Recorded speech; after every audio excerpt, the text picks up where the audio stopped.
And we're starting. Okay, cool. All right, so y'all, yesterday we did perimeter, but we hadn't yet talked about area. So y'all, what we're gonna do today, we're gonna go through area and see what else we got here. But there's a couple of formulas, y'all, and I want to say that when you take the test, if there's a formula that you're gonna need to know, they'll probably provide it for you. Okay, but let's see. Formula for the area of a rectangle: length times width. For a square, y'all, it's the side times the side or side squared. For a triangle, it's the base times the height divided by two, or half the base times the height. And then for a parallelogram, y'all, it's the base times the height. The one thing I want to mention, What's the difference in area and perimeter? Y'all, when we were here yesterday at the end of class and we were doing perimeter, remember what we were doing? We were just adding up all the sides, right? So in perimeter, we're adding, but y'all, in area, we are multiplying length times width, side times side, base times height divided by two, or half the base times the height, okay? Or just the base times the height, depending if we add a parallelogram, okay? So let's see if we can find some areas here, y'all. So here's my first problem. It says find the area of each figure. Okay, so guys, so that I don't have to keep going back and forth, I'm just going to write the formula right here above the problem. So the area for a rectangle, y'all, is just the length times the width. So my area here, y'all, is going to be 3.5 times 2. Okay, and 3.5 times 2, y'all, is going to be 7. Now, y'all, one thing that's going to be important in area, y'all, the units are always square units, okay? So if we're dealing with meters, my area is going to be in meters squared. If I'm dealing with feet, it's going to be in feet squared. If I'm dealing with yards, it's going to be yards squared, okay? Everything is going to be square units, okay? I'm going to explain to you why it's square units in a second. Let's try the next one here, y'all. Let's do the formula for a triangle. So, y'all, for a triangle, it's the base times the height divided by 2, or half the base times the height. So if I want to find the area of this triangle here, I'm just going to take 5 times 6 and divide it by 2. Well, that's 30. 30 divided by 2, y'all, is going to give me 15. Since I'm dealing with yards, y'all, it's going to be yards squared, okay? So again, anytime I'm dealing with area, y'all, whatever units we have, whether they're meters or whether they're yards, in the answer, it's going to be that unit being squared, okay? Now, y'all, the easiest way I can explain why is it square units, okay? Why is it feet squared, inches squared, yards squared? I'm going to kind of do this on the side, okay? So, y'all, I'm going to draw a very simple rectangle. And I'm going to tell you the side from here to here is, say, 3 inches. I'm going to say the side from here to here is 2 inches, okay? So, y'all, if the long piece is 3 inches, that means that we can cut up that long piece into 3 equal pieces, right? Where this is 1 inch, that's 1 inch, and that's another inch, right? And if this piece, a short piece, is 2 inches, that means that we can cut that piece. There's 1 inch there and 1 inch there, right? So, y'all, each of those little squares, I know they kind of look a little bit like rectangles, but I was just trying to do my best drawing the picture. But I have 1, 2, 3, 4, 5, 6. Yo, we have 6 little squares, right? And because they're little squares, that's why we use inches squared, okay? Or feet squared, or whatever it happens to be. But this is probably the easiest explanation I can provide with why is it always going to be whatever my units are squared, because I have 6 little squares inside there, okay? So, y'all, just as a heads up, um, when you, like, if you look at the floor, whether you're at home or whether you're here with us, we have carpet, or if you go into the hallway, we have tile. A lot of times the tile, y'all, they're little squares, right? So that's why we talk about area in square units, okay? Anytime you buy carpet or tile or whatever, it's always sold in square units, whether it's square feet or square yards, doesn't really matter, but it's always in square units, okay? So let's take a look at the next one that I got here in my list, y'all. It's a parallelogram, okay? So let me just kind of zoom out a little bit. Okay. So y'all, again, the formula for a parallelogram, the area, is just the base times the height. So y'all, I'm going to take 7 times 5.25. Okay. Take my calculator. 7 times 5.25, 36.75. And then again, y'all, since we're dealing with feet squared, right? Okay. Y'all, for the most part, most people are pretty good with finding area because, again, it's just straightforward type business, right? Just multiplying some numbers here. Now, y'all, sometimes you have a problem like this one here. It kind of looks like an L, it kind of looks like a sock. And sometimes it's a little bit hard to figure out, how do I find the area of this guy? So look, let me scroll over a little bit and let me zoom in and let's see if we can find the area of this picture. So y'all, the way I like to think about this picture is I have 2 rectangles. So here's rectangle 1. And then over here, y'all, we have rectangle 2. Okay. So let's see if we can find the area of rectangle 1. Again, the formula is the length times the width. Okay. Y'all, so the formula here, it's going to be 10 times 5. That's going to give me 50. Again, it's going to be miles squared. Okay. Now, y'all, I want to find the area of the second rectangle. Well, the area of the second rectangle, y'all, is actually going to be this distance times that one. Now, I know the whole piece here, y'all, is 17, but what we got to figure out is how much is that piece going to be there, right? So look, y'all, excuse me, if we know the whole piece is 17, and I know that this top here is 5, y'all, I know that that piece has to be 5 as well, right? So if the whole piece is 17 and that's 5, wouldn't this piece here have to be 12? Because that's what's going to add up to 17. Good. So that's 12, y'all. Then the top part's also going to be 12. So we're going to take 12 times 3, and that's going to give us 36, again, miles squared. So then, y'all, my total area, I'm just going to take those 2 numbers, and we're going to add them together. So 50 and 36, y'all, would be 86. And again, still with miles squared, right? So, y'all, when you're doing problems like this, sometimes we tend to go quickly. And, you know, we want to say, okay, 17 times 3. But remember, the 17 is the entire bottom. And we've actually already done this part earlier when we found the area of that rectangle, right? So we're not really looking for the whole piece. We're looking for that part right there, right? And again, because the whole thing is 17, if this is, excuse me, if this is 5, that's going to have to be 12, right? All right, excellent, excellent. Yo, let me just scooch over back to where we were, and let's take a look at the next one. Okay, so, sorry. Y'all, if I'm doing this problem here, and again, I'm just trying to find the area. Remember, area is always going to be multiplied, y'all. Length times width. So 9 times 5, y'all, should just be 45, right? Meter squared. Y'all, another way we write meter squared is just square meters, okay? It's the same thing. It's just another way of writing that notation. Whether it's meter squared or whether it's square meters, they both mean the same thing, okay?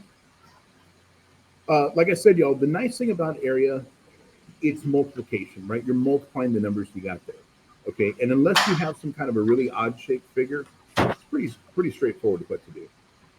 Oops, sorry. Okay, let's see if we can find the next one. So again, y'all, with a triangle, the formula, y'all, always the base times the height divided by 2. So I'm just going to take the 2 numbers we have, 7 times 8, and we're going to divide it by 2. 7 times 8, I know that's 56.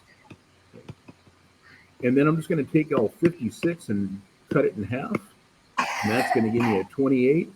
Again, since we're talking about area, y'all, square yards, and so B is going to be my answer, right? Y'all, one thing I try to emphasize to my students, especially when it comes down to the TSI test, a lot of times we just tend to look at the answers first. If you notice in these problems, I'm not even looking at the answer until I'm done, right? Because what's the point in me looking at 112, 28, 15, and 56? Not going to do anything for me, especially, y'all, If I look at those two numbers and I say, well, look, if I multiply them, oh, I get 56. There's my answer. And I'm not really thinking. I'm just looking for, oh, is there a number that I can get based on the numbers that I have in the problem? And yeah, there's a number I can get based on the numbers that I have in the problem, but it doesn't really necessarily help me because remember, my formula is the base times the height divided by 2, right? So again, I think it's more important to actually just figure out what are they asking me to do. And then when I get my answer, make sure that it's one of the choices that I have there, okay? In the case that it isn't, then maybe you look at your answers and try to do an educated guess.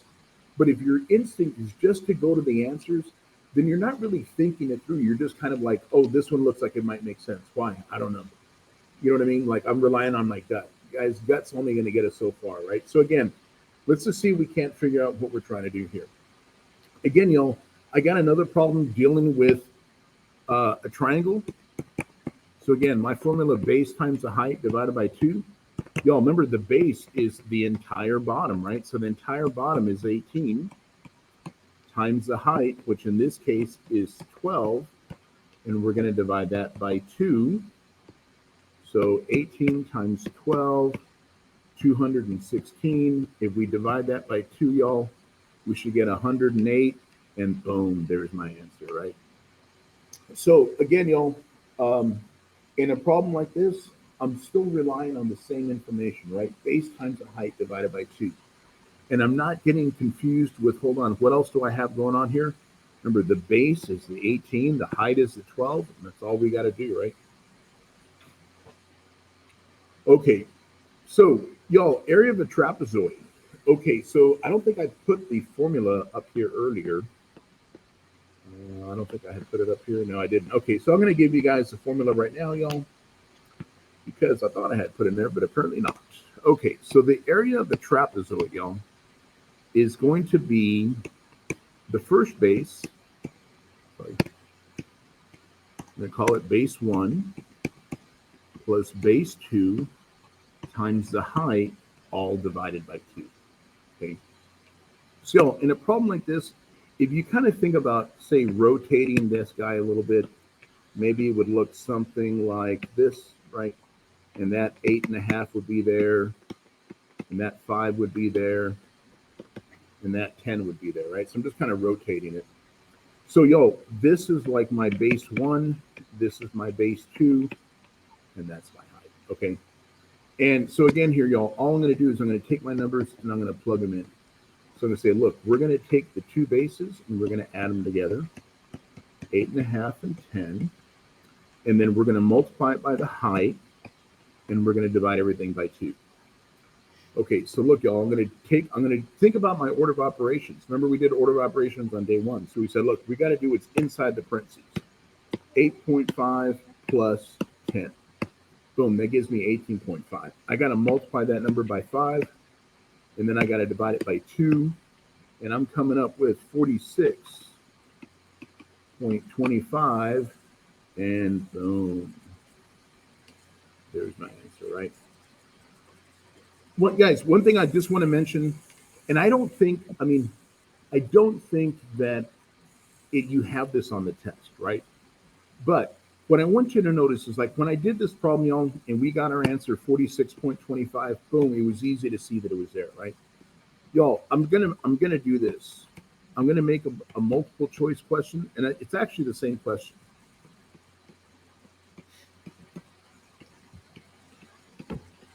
Okay.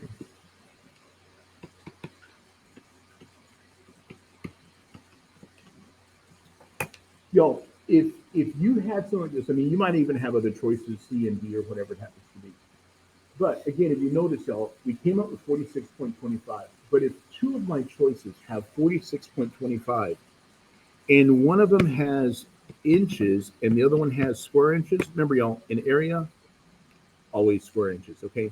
So again, I'm not saying that you're going to see that, but in the event that you did, just remember that the units are always square units, right? With area, it's always square units, okay?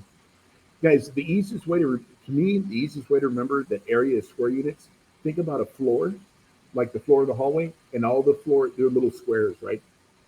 So if you think about like the floor in the hallway and the floor in your classroom or whatever, they're always little squares. And so that's how I remember, kind of square units. Okay. All right. Okay. So y'all, we have a couple more problems dealing with area. So the next one talks about the area of a circle. Okay. So y'all, there is a formula for the area of a circle, and it's right here. Area equals pi r squared. Now, y'all, for the most part, most of us have probably seen this approximation for pi 3.14. There's actually also a decimal approximation. I mean, it's a fraction approximation, y'all.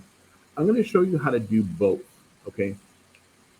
So, y'all, we're going to do two things here. We're going to find an exact answer, and then we're going to find an approximation, okay? So, y'all, first thing, the formula is A equals pi r squared. Now, remember, guys, the radius is just from the center to the outside.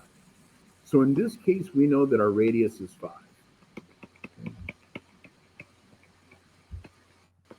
And so here, when I square 5, y'all, 5 times 5 is 25. This here is what we call the exact answer. When we have the little pi symbol, y'all, that is the exact answer.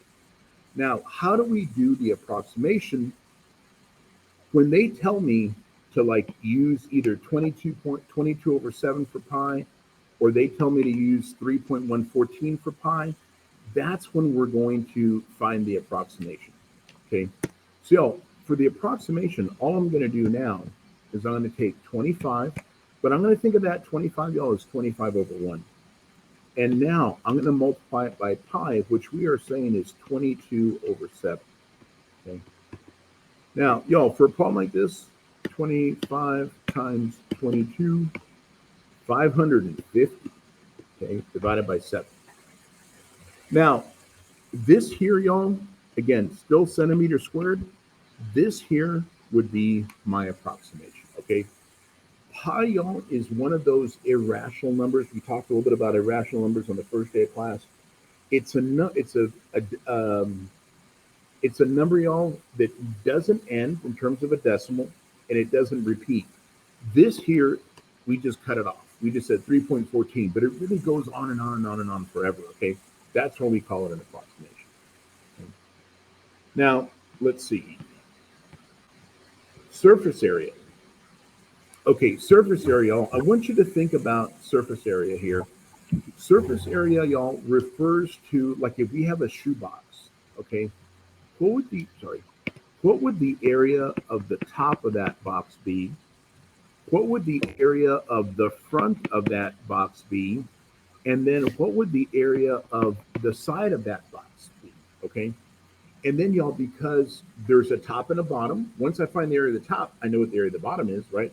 Once I find the area, I know what the area of the back is, right? And once I find the area of one side, we know what the other side is as well.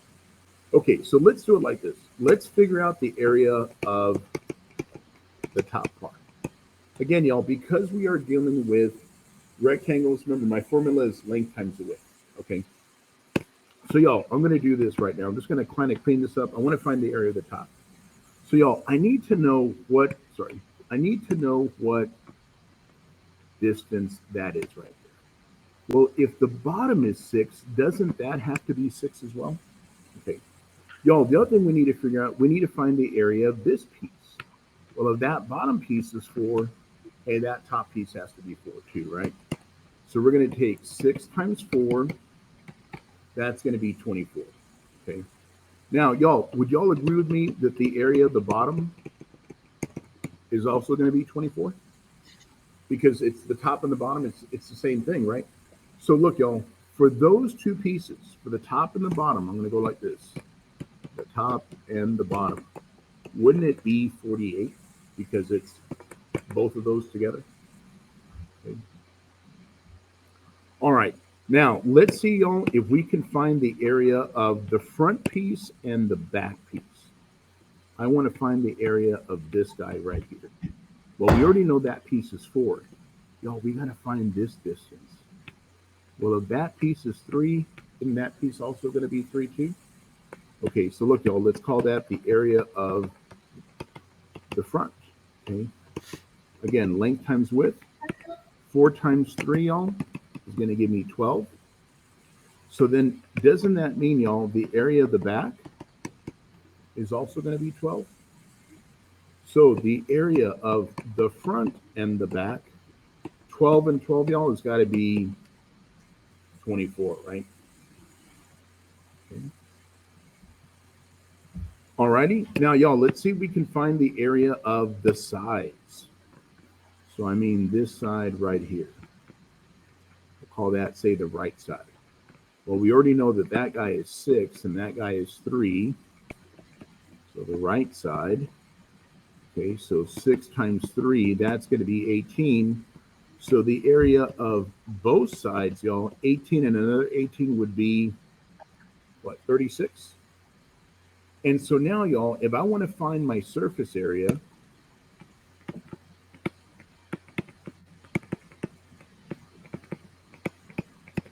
I'm going to take 48, 24, and 36.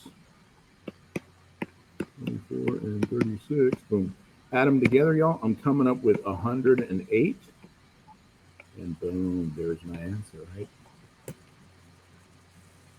So again, y'all, just the idea of what does it mean to find surface area? It just means, can we find the area of the top and the bottom, the front and the back, and the right side and the left side, right? And again, if we know how to find the area of the top, we already know what the area of the bottom is, right?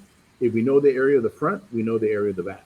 And if we know the area of the right side, we know the area of the left side, right? So again, I just doubled each of those numbers, added them together, there was my 100. Okay. All righty. Yo, let's take a look at this next one here. Again, I'm going to use the same approach here, guys, but I want you to notice something about this problem. This problem here, y'all, is a perfect cube. Every side is exactly the same, right? So let's think about it this way. Suppose we just wanted to find the area. We're going to keep it simple. Suppose we wanted to find the area of the front. Well, we already know that's 7. And because this guy is 7, well, hey, look, that guy's got to be 7 too, right? So the area of the front would be 7 times 7, which is 49, right?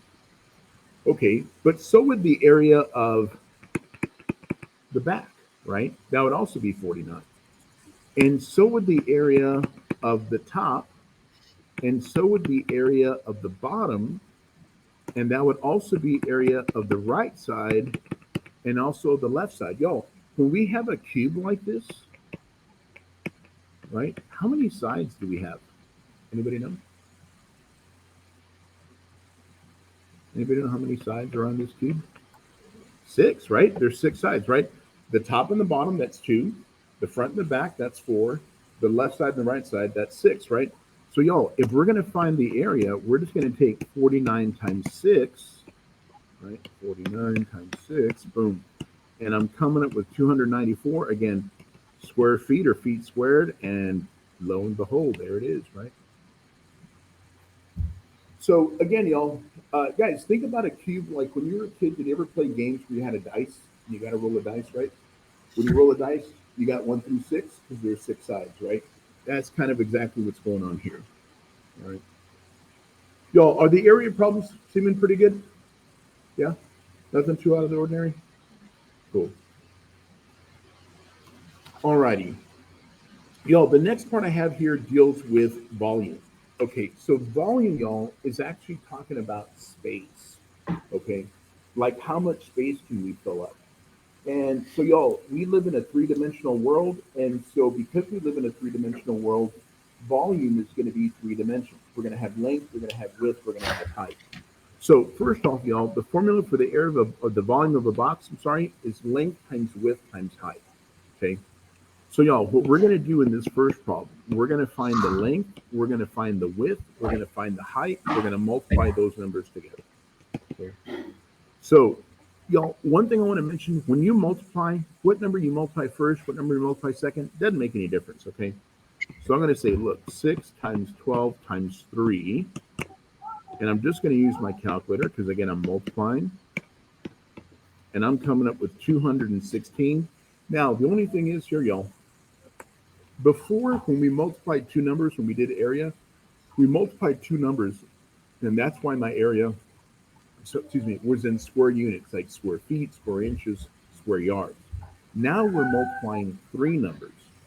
So y'all, our units are in cubic units. So we either say cubic inches or we say inches to the third power. Okay, because now we're multiplying three numbers together. Okay.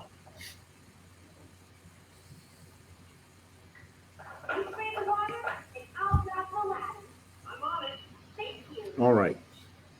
Y'all, I got another one here dealing with volume. And this problem is actually asking me, can we find the height, okay, of the figure? So, y'all, first thing I'm going to do, I'm going to write volume equals length times width times height. And right now, y'all, we don't know what the height is. Let's call this guy the length, and let's call this guy the width. And we already know the volume. We know the volume to be 1728, okay? The length is 12, the width is 12, but I don't know what the height is, okay? And that's what we want to find. We want to find the height. So, y'all, what we're going to do here, 1728, if I take my calculator and I take 12 times 12, y'all, that's going to be 144, okay? So, y'all, I want you to think about what we're trying to figure out. We're asking ourselves, what number do we need to multiply 144 by so that we get 1728? Well, the way we can figure that out, y'all, is we can just divide it out. So I can take my calculator and I can say, look, what is 1728 divided by 144? And we're also getting 12. Okay. Now, again, y'all, because we are just finding the height, we're not finding the volume. We already knew what the volume was. Because we're just trying to find one of those dimensions, that's going to be in singular units, y'all, meaning like inches or feet or whatever it happens to be. Okay.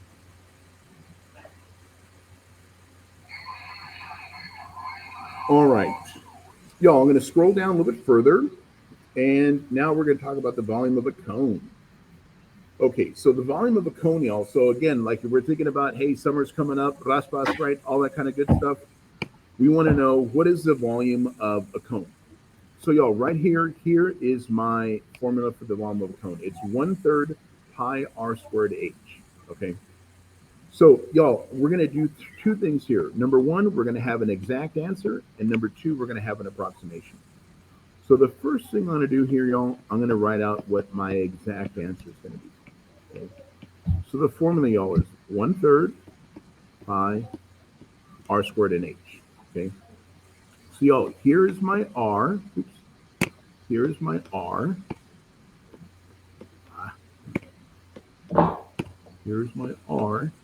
And over here is my h. Okay. So y'all, I'm just going to start taking my numbers. I'm going to plug them in. So I'm going to go 1/3. Y'all, I'm going to think of this pi right now, y'all, as pi over 1. I'm thinking about everything as a fraction. Okay. Now my radius, y'all, my radius is 3. So I'm going to write it as 3 squared. I'm going to put it over 1 as well. Okay. Again, I'm doing this, y'all, because I have fractions and I want to think about everything as a fraction. And then my height, y'all, I'm going to think of that as 14, again, also over 1. So, y'all, remember, when we're doing order of operations, we have to do our exponent first. So I'm going to go like this. 1/3, pi over 1. 3 squared, y'all, is 9. I'll be late. What do you think about my friend David? And now, y'all, I'm just going to multiply straight across. So look, 1 times pi, that's this pi, okay? But I am going to multiply these guys together. So let me take my calculator. 9 times 14, 126. Divided by 3. Okay. Now, y'all, the last part I'm going to do here before I go into my approximation, I want to know, can I reduce those numbers? Would 3 go into 126 nice and pretty? I don't know. Let's try it out. Let's divide it by 3. Look at that. Nice and pretty. 42. So, y'all, right here, 42 pi. Now, again, guys, because we are talking about volume, volume always measures in cubic units. So, again, either cubic centimeters or centimeters to the third. Okay. Now, the last part we're going to do, y'all, is our approximation. Okay. Y'all, the only thing we're going to do different is right here in the approximation, not area, but volume, right here. In the approximation, y'all, when we write 42 pi, what we're going to do here, y'all, we're going to write 42. It tells you right here, use 3.14 for pi. So I'm going to take my answer, 42. We're going to multiply it by 3.14. And y'all, right here, I'm coming up with 131.88. Again, y'all, cubic centimeters, right? That's the only thing that's different. So a lot of times people think, hey, why is the 131.88 the approximation? Again, y'all, because pi is a non-terminating decimal, meaning it repeats forever. I mean, it's a decimal that never ends, and it doesn't repeat. I mean, the number, you might see three, you're going to see threes in that number, but it just, there's no like pattern, right? It's just random, and it goes on and on and on forever. Okay. So when we do that, we say this is the approximation, and this here is the exact answer. So when you have the little pi symbol, y'all, that's the exact answer. Okay. All right. Y'all, I got a couple more dealing with volume. Okay. So again, let's go ahead and do this next one. And again, let's see if we can't figure out what it is we're trying to do. We're just trying to find the volume of a cylinder, y'all. Okay. So let's do this. If I'm finding the volume of a cylinder, okay, the formula right here, y'all, is pi r squared h. Pi r squared h. Okay, so y'all, we're going to do two things like we did before. We're going to find our exact answer, and we're going to find our approximation. Okay. So y'all, in my exact answer, I'm going to write V equals pi. Okay, so y'all, remember what the radius is. If you have a circle, the radius just goes from the middle out. But if you zoom in here, we actually have here, y'all, the diameter. The diameter goes all the way across. And if all the way across is 2, doesn't that mean that half of it would have to be 1, right? So right here, guys, I'm going to write pi r squared h, and we're going to write V equals pi. My radius is 1 squared. My height is 9. So y'all, again, order of operations, right? 1 squared, that's still 1. Times 9. So pi times 1 times 9, y'all, is just 9 pi. Again, because I have inches, y'all, that's going to be cubic inches.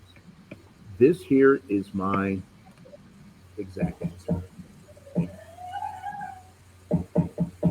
Now, y'all, to find our approximation, all we're going to do is we're going to take 9. I'm going to think of that 9 as 9 over 1. Y'all, another approximation for pi besides 3.14 is 22 over 7. So I'm going to multiply this guy, y'all, by 22 over 7. And I'm just going to go straight across. So 9 times 22, 198, divided by 7. Again, inches? Yeah, inches. Inches to the third power, right? So, and there you go. Now, y'all, before I go into the next problem, I want to show you something on this last part here. Somebody had asked me this one day this week, maybe it was Monday or something like that. I don't remember when it was. But somebody had asked, is it okay if we have an improper fraction like 198 over 7? I said, yeah, for the most part, having a number like 198 over 7, not a big deal. But guys, one thing I want to remind y'all, the test is multiple choice, okay?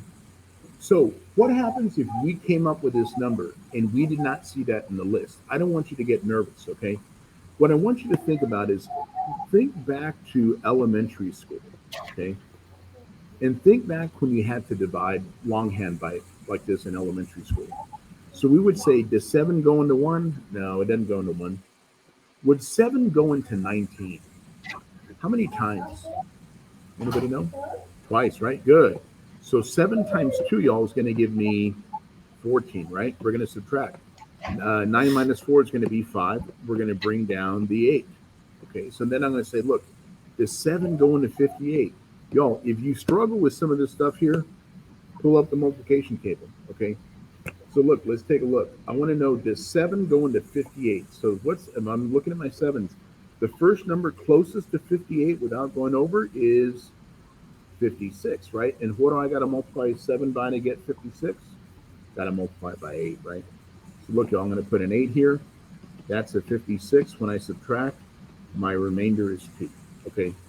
So one of my choices, y'all, could be something like this. 28, the little 2 goes on the top, and the little 7 comes down to the bottom, and that might be one of my choices, okay?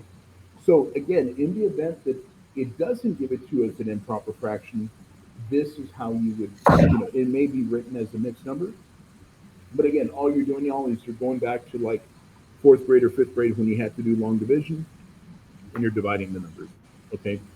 Yo, one thing I do want to mention is make sure that you familiarize yourself, y'all, with the multiplication table. Okay, make sure that you know. I mean, how much should you know? I always tell people, if I gave you a blank one, 12 by 12, you should be able to figure it out, right? You should be able to fill that out if it was blank.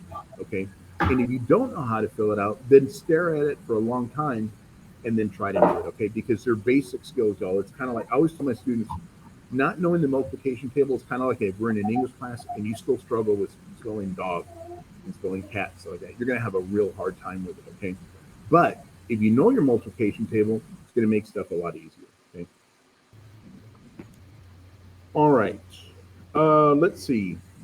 Y'all, we got one more I think one more. Yeah, just one more. Y'all here dealing with geometry, and it's talking about pyramids and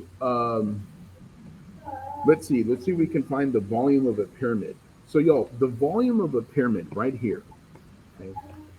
Volume equals 1/3 s squared times h. Okay, y'all, the volume, when we're trying to find the volume here, the bottom part is always going to be a perfect square. So that 5, that is referring to my s. And the height, y'all, in this case is referring to the 9, okay? So again, y'all, I'm going to just go like this, 1/3, okay? The side squared, so I'm going to go 5 squared times the height, which is 9, okay? And we're going to say, look, we have 1/3. 5 squared is 25, y'all, times 9. Now, guys, because I have fractions here, I'm going to think of those as 25/1 and 9/1, okay? Sorry, my pen's freezing up here. Okay, so 1 times 25 times 9. Let's see, 1 times 25 times 9 is 225. Okay. 3 times 1 times 1 is still 3. Now, y'all, I want to see if this is going to divide out nice and pretty. Let's try it. Boom, there it is. 75, right? Again, y'all, I'm going to look at my units, centimeters, cubed. Okay. And there's my volume. Y'all notice this is the exact answer. There is no approximation because there's no pi, right? The only time you're going to see a pi, y'all, is if you have a circle of some kind. Whether you have a cone, a cylinder, something like that, right? A circle, right? Then you're going to see the pi stuff. All right. So, y'all, the next part, what we're going to be doing here, y'all, is this is more of the algebra part of the TSI stuff. So y'all, the TSI has different topics, right? So we talked a little bit about statistics. We did a little bit of probability yesterday when we did the problems with the marbles, right? Obviously, we did some geometry. We did some basic math like order of operations, all that kind of stuff, right? We did some of that unit analysis. How do I convert from feet to inches to yards and so on and so forth? But another part of the test, y'all, has some algebra in it, okay? And y'all, we have these things called, in algebra, we have these terms, we call them like terms, and we have unlike terms. So like terms, y'all, what makes something a like term is that the letter is exactly the same, okay? The letters are exactly the same. They're either x's, or they're both xy's, or they're both x squareds, okay? So when I look over here, and these are unlike terms, why are they unlike? One's an x, one's a y. One's an XY, one's an XZ. Not exactly the same. One's an X squared, one's an X. Okay. Y'all, the easiest way to think about this, if you go to HEB and you're going to go buy onions and you get the bag, right?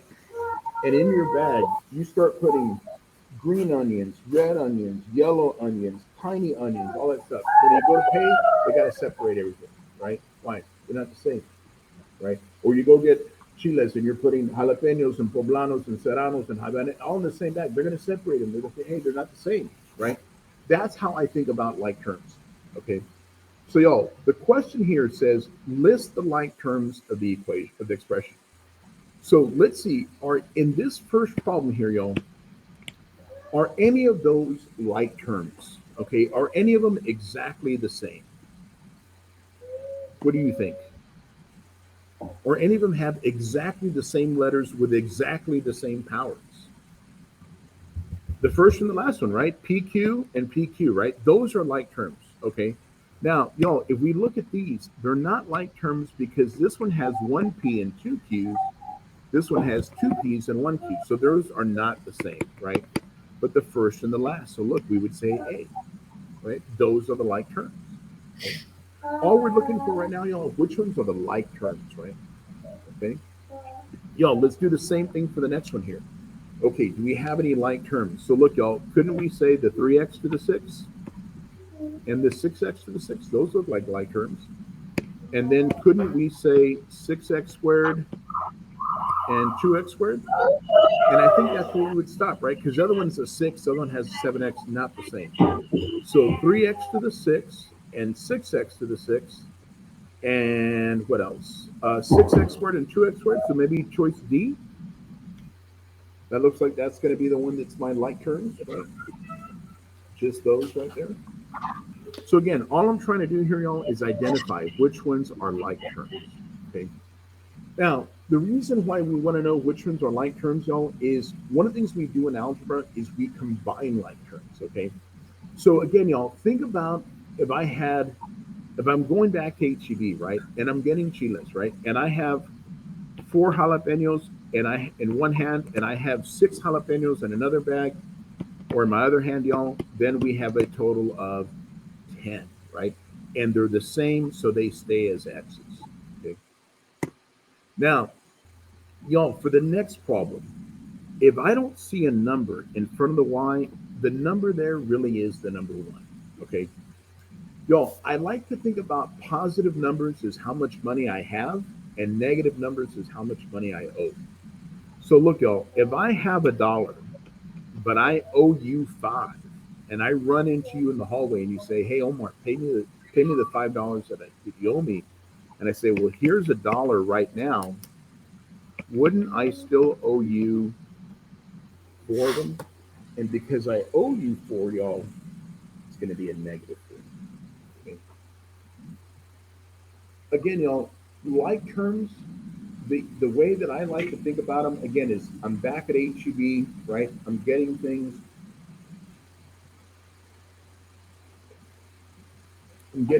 I have 3 red potatoes here, 5 red potatoes there. So we got a total of 8 red potatoes, right? What about that -2? It just comes along for the ride, y'all. It's still part of the problem, but I can't combine it with the 8x squared. Okay? So I'm not going to combine it, but it's just part of the problem. 8x squared minus 2. That's my final answer. Alrighty. Y'all, we're going to do the same thing here. So again, we're going to combine our like terms. Let's combine our y's. 2 y's plus another 4 y's, y'all, is going to give us a total of 6 y's. Now, again, y'all, one thing I want to remind y'all, positives how much money I have, and negatives how much money I owe. So right here, y'all, that means I owe you $6. Silly rabbit, you lent me 8 more. If I already owed you $6 and I borrowed another 8, wouldn't I now owe you 14, right?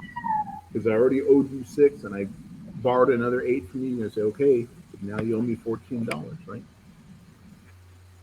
And there's our expression, okay? Y'all, I'm going to scroll down a little bit further. Okay. And we're going to do the same thing here. So look, let's worry about our like terms. 2x, y'all, and a plus 4x. That should give us a 6x. Okay.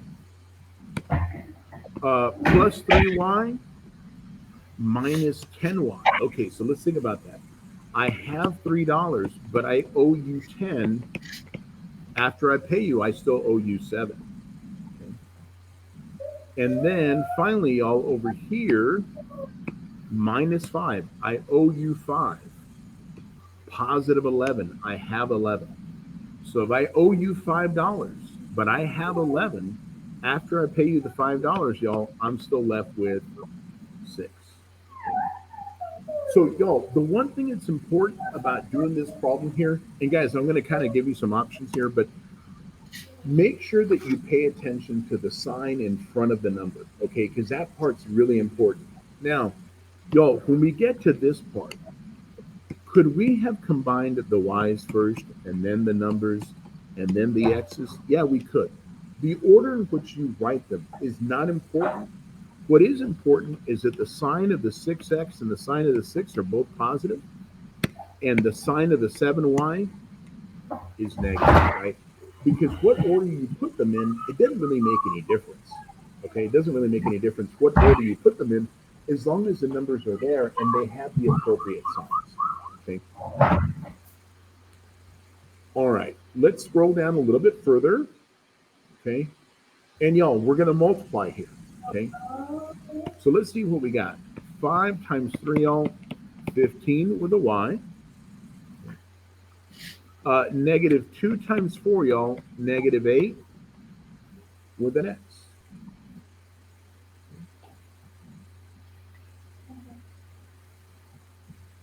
So again, I'm just multiplying my numbers and keeping the letter that's with it. Okay. Now, y'all, there's something called the distributive property, and I'm going to walk you through the process of how do we use the distributive property. Okay. So the process says we're going to take this number and we're going to multiply it by each of those pieces on the inside of my parentheses. So 5 times x, y'all, is going to give me a 5x. Now there's a plus here, so I'm going to write a plus. 5 times 4, y'all, is going to give me a 20. Now those are not like terms. One has an x, one doesn't. So I'm going to stop right there. There's not much more I can do with it, so that's where it's going to end. Okay. All right, y'all, the next one here, negative 2, it's going to get multiplied by, again, both of those numbers. So negative 2 times 5, y'all, is going to be a negative 10 with an A. Now, look, y'all, a negative 2 times a positive 2 is a minus 4. Again, they're not like terms, so I cannot combine them. Okay, and that's where I'm going to stop. So again, y'all, I'm taking the number in front and I'm multiplying it by each of the pieces inside those parentheses, okay?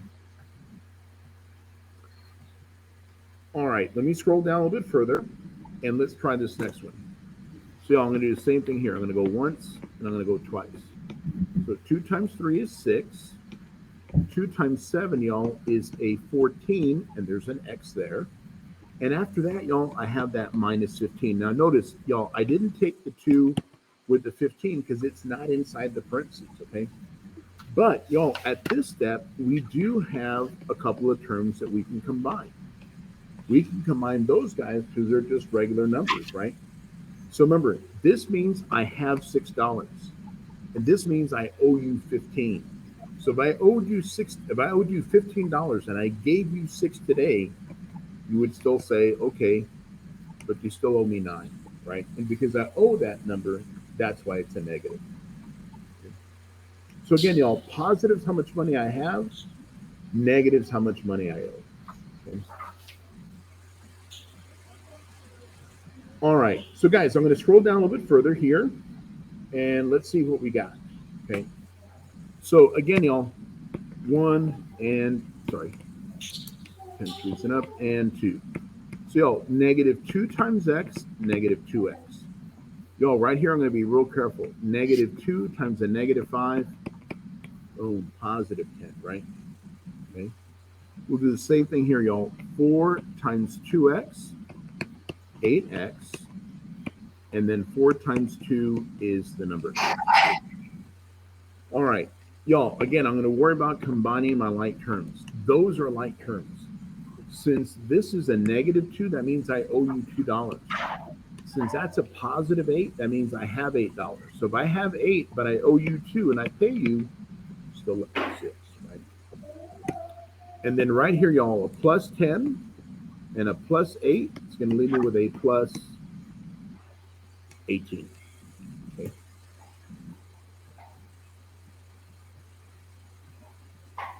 Good. All righty.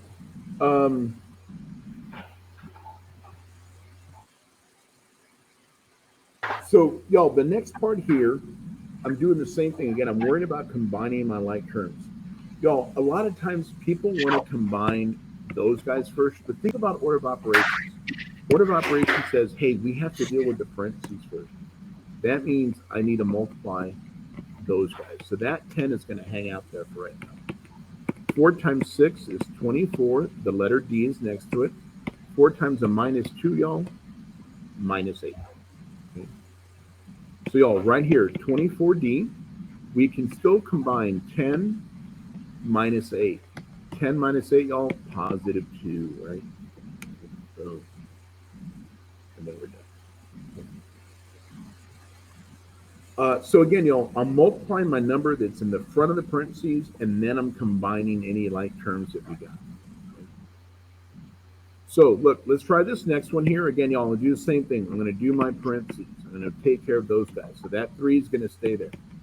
2 times 3, y'all, 6. 2 times a -4, a -8. Okay.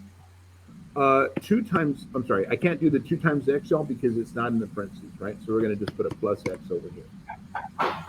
Now, I want to know, do we have any like terms? Yeah, look, 6x and another x, boom, 7x, right? Y'all, right here, the sign of that 3, if I don't see it, it's understood to be positive, right? Sign of that 8 is negative. Remember what this means. I have $3, but I owe you 8. If I give you the $3 that I have, y'all, I still owe you $5. Right? So it's a -5.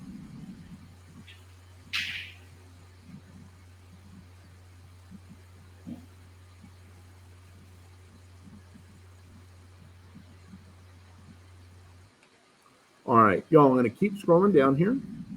Let's do the same thing with the next one. We're going to go 1 and we're going to go 2. Anybody know 3 times 5? 15 with an x, okay. Minus, what's 3 times 2? Good, okay. Y'all, let's do the same thing here. 5 times x is a, okay, 5 times a -2. Look, y'all, let's combine them. 15 and 5 is 20, okay. Now look, y'all, -6, -10. Remember what that means? I owe you $6. I borrow 10 more dollars from you. Don't I now owe you 16? Right? If I already owed you 6 and I borrowed another 10, right? We would say, hey, you owe me 16.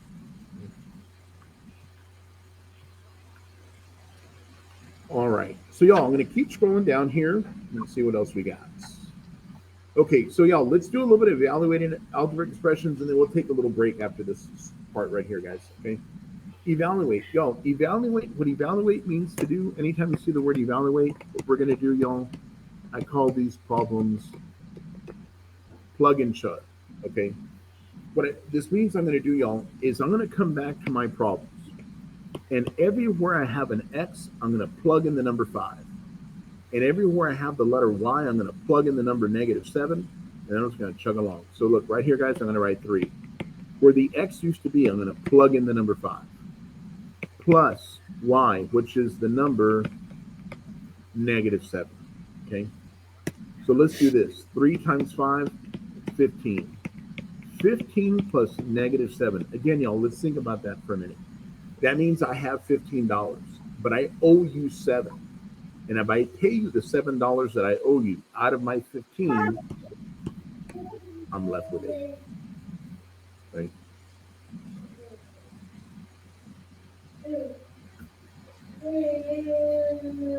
Okie dokie. Y'all, I'm going to keep going down here. We're going to do the same thing. Everywhere we have an X, y'all, we're going to plug in a 6. And everywhere we have a Y, we're going to plug in a -4. So we're going to go 2 times 6 minus a -4. Okay? So look, y'all, 2 times 6 is 12. Y'all, when we have minus minus right next to each other, it becomes plus, right? So 12 plus 4, y'all, is going to give me 16.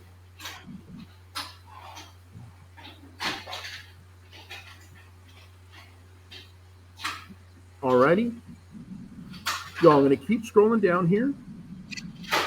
And again, we're going to plug and chug, y'all. So everywhere I have an X, I'm going to plug in a 2. Everywhere I have a Y, I'm going to plug in a 5. And everywhere I have a Z, I'm going to plug in a -7. Okay. So we're going to go like this. 2 times X. X, we said, was a -2. Okay. Minus 3 times Y. We said Y was the number 5. Okay. Plus 4 times Z. We said Z was the number -7. Okay. So y'all, I'm just going to start multiplying now. 2 times the -2, -4. Minus 3 times 5, 15. Plus 4 times -7, -28. Okay, so y'all, let's think about what we got here.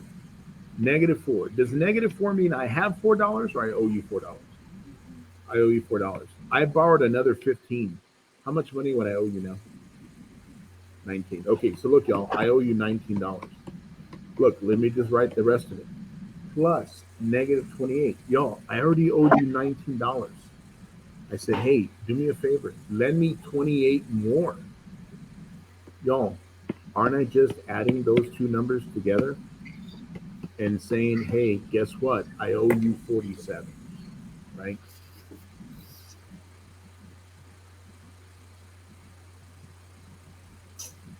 All right.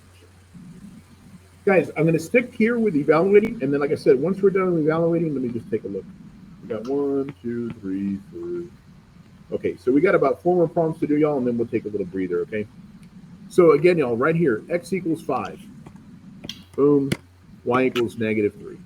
Okay, so y'all, right here, parentheses, the number on the inside, 5, and it's being squared, minus the number -3. So y'all, 5 squared, 25. Remember, y'all, when I see minus with another minus right next to it, that just becomes positive. Boom. And there's my number 28. Okay.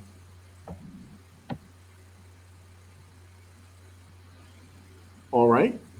Y'all, let's scroll down and let's do a couple more evaluating problems, y'all. I think we got 1, 2, 3, 4, and then we'll take a little break, okay? So y'all, right here, when it says evaluate, okay, remember, y'all, evaluate just means plug and chug, okay? So y'all, I'm going to write 3 over 5. Now, where the letter Y used to be, y'all, we're going to write the number -20. Y'all, I'm going to think of that number as -20 over 1. And then after that, there's a -4. Okay. Y'all, I'm going to do my order of operations first. Now I'm going to multiply here. I'm going to go straight across.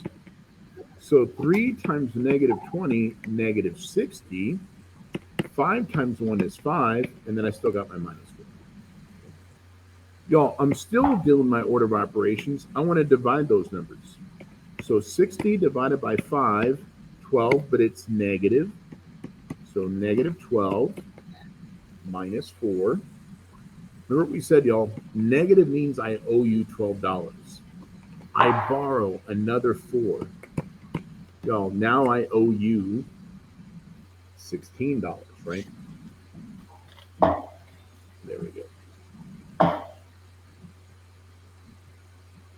Good. Okay. Now I'm going to scroll down a little bit further. Okay. Again, evaluate here, right? So again, I'm still plugging and chugging. Look, the first number I see, -2. Now, y'all, where my X used to be, I'm going to put the number -3, and we're going to square it. Okay, I want you to think about order of operations, y'all. parentheses, exponents. Okay, we got exponents. -3 squared. Remember what that means? It means -3 times another negative 3. But a negative times a negative is a positive 9, right? But what number do I still have in front of it? -2. So y'all, 2 times 9 is 18, but because this guy is negative, that just makes that very good. That just makes that into a -18.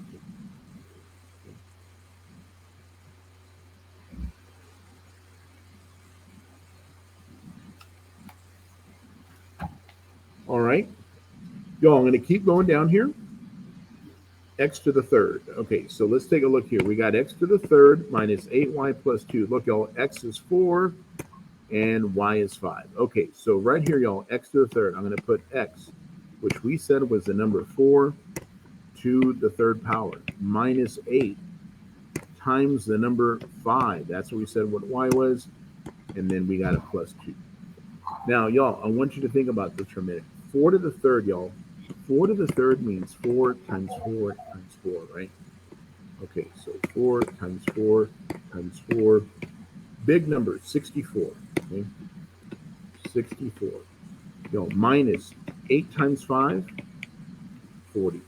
Okay, plus 2. Y'all, we're going to go order of operations. We're going to go left to right. 64 minus 40, y'all, should be 24. Okay. After the 24, y'all, I still have a plus 2. And 24 plus 2, y'all, is just 26. Again, notice what we did, y'all. We said 4 to the third. What does that mean? It doesn't mean 4 times 3. It means 4 times 4 times 4. That's right. So we actually multiplied it out, right? And then we kind of just went through our problem. Y'all, let's do the last one here, and then we'll take a little break, okay? So let's take a look here, guys. Let's see. Where the R is, y'all, I'm going to put a -2. Where my S is, I'm going to put a +2. So look, y'all, 3. Where the R was, we said -2, that's squared, plus 2. Where the S used to be, +2 squared, minus R, which was the number -2, times S, which was the number +2. Okay, so let's go slow here, y'all. -2 squared means -2 times another -2. What is that? +4. So 3, y'all, times 4. Plus 2 times 2 squared is just 2 times 2, which is still 4. Okay. Minus, look, y'all, let's do this part right here. What's a -2 times a +2? A negative times a positive is a, there you go. Okay, we're almost done, y'all. 3 times 4 is 12. 2 times 4 is 8. Y'all, right here, minus and minus makes it positive. Okay. Okay, and let's finish this guy off. So 12 plus 8 is 20. And 20 plus 4, y'all, is just 24. All right. So, guys, we're going to take a break real quickly. Before we take the break, y'all, a couple of things I sent in Blackboard. Okay. So, guys, I sent a couple of things. I see a couple of people have already viewed it. Y'all, there is a link for a survey that they asked me to send to you guys. So I sent y'all that link in Blackboard. It's the second message, y'all. It's a student survey link. The other one I sent y'all is the registration actually for the TSI test, y'all. So there's a link here. If you click on that, it'll take you to the registration and you can go start. And then you're just going to fill in your information. And they give you, let's see. So what are you going to put? Your name, your A number, your email.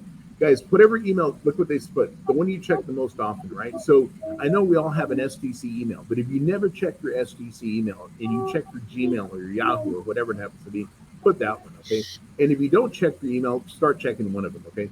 Guys, your number, and then where are you going to take the test, okay? Are you going to take it in McAllen? You're going to take it in Wesco? I don't think anybody's going to go to Starr County unless you live in Starr County, okay? You know, my family's from Starr County, so, but anywho, right? You're going to put all that information in there. Guys, in regards to the TSI registration, they want you to fill it out by Monday, Okay, so today, tomorrow, right? Saturday, Sunday, sometime on Monday, by the latest. But make sure you do fill that out, okay? Because that does have the information you need. All right, let's do this, y'all. Look, it's 11:07. Let's say we'll start at 11:18. Okay, guys. So I'm going to stop recording real quick. Let's come back over here. Let's just leave it. It'll probably stop recording. It's been doing this the whole time. And so let me end it for everybody, guys. I'm gonna start a new meeting at 11:18. Okay, so I'm gonna end it for everybody.